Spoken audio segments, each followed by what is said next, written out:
નમસ્કાર વિદ્યાર્થી મિત્રો, 12 માર્ચ 2026ના કરંટ અફેરમાં આપનું સ્વાગત છે.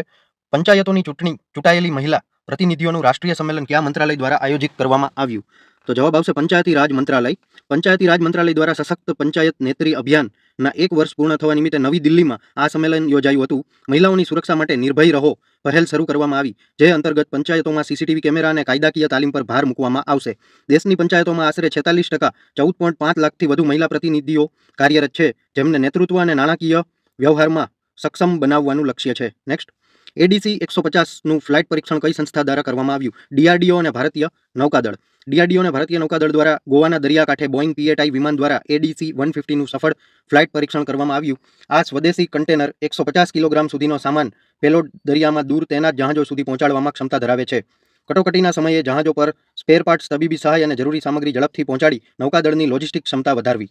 નેક્સ્ટ, આંતરરાષ્ટ્રીય મેલેરિયા કોન્ફરન્સ 2026 ક્યાં સંપન્ન થઈ? તો સાચો જવાબ આવશે મિત્રો નવી દિલ્હી.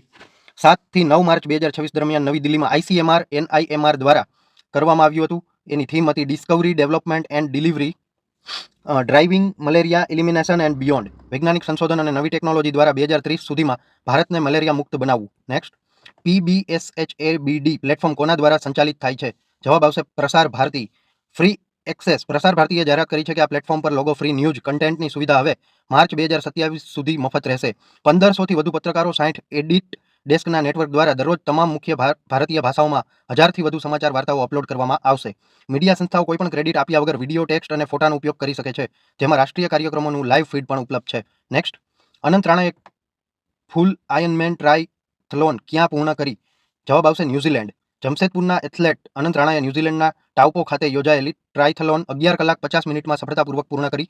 આ પડકારજનક રેસમાં 3.8 કિલોમીટર સ્વિમિંગ, 180 કિલોમીટર સાયકલિંગ, 42.2 કિલોમીટરની દોડ મેરેથોનનો સમાવેશ થયો હતો. Anant Rana Tata Steel Adventure Foundation સાથે જોડાયેલા છે અને તેમણે અગાઉ 2022માં આયર્નમેન ઇન્ડિયા 70.3માં ત્રીજું સ્થાન મેળવ્યું હતું.